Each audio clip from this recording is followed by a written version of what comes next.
Hello and welcome to this video.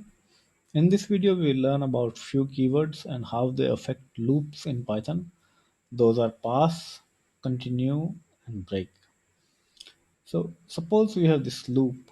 So it will iterate from 0 to 9 as you know because range is half closed, half open interval. So now we want to see what pass does. So pass basically doesn't do anything on its own. Pass is like silent no operation thing. So if I run this here, it'll do nothing. It did nothing at all.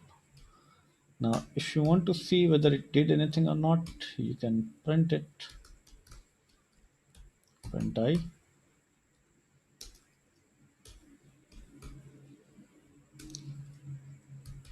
So it will print 0 to 9 because pass won't do anything. It prints 0 to 9. So pass is basically no operation. Now, if you want to not execute certain conditions of loop, for example, we can say if I is equal to 5, then don't print it. Okay, continue. So if you see this, if I when I becomes 5, it will not process what follows after that in the loop. So it will print everything but not 5. You see, after 4 it printed 6.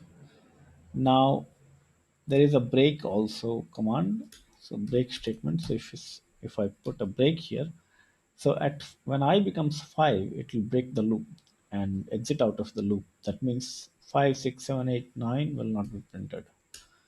So it prints only 0 to 4. So these will allow you to have an exact control on how loops work in Python.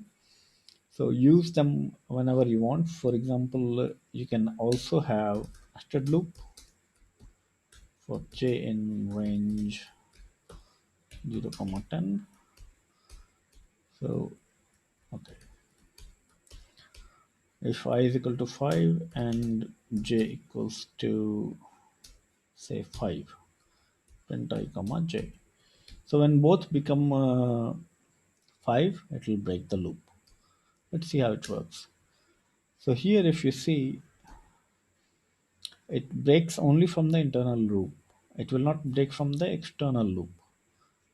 So if you see this, this is how it is.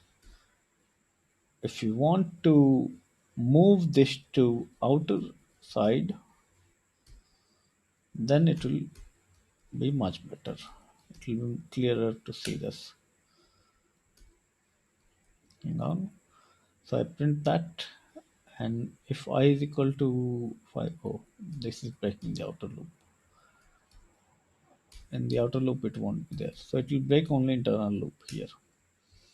So if you see 5, 5 here, so after 5, 5, it has broken the inner loop. That's why the next element is 6, 0. Now, if you want, you can also break from the outer loop at the same time. You can say, you can create a variable called flag is equal to false, which you can make here true. If flag break. So this way you can break out of both the loops, one for the inner loop, one for the outer loop. Let's see this. So it prints only up till 5, 5 because our print statement is about this. So if you want to break here, we can do this way. Now see, it only prints up to 5, 4. So that's how your break and continue statements work in Python, and pass is of course no operation. That is very simple to understand. So I'll stop the video here, and if you like this video, please share and subscribe to the channel and hit the like button. And if you need programming tutorial on any specific topic, please let me know. Happy programming.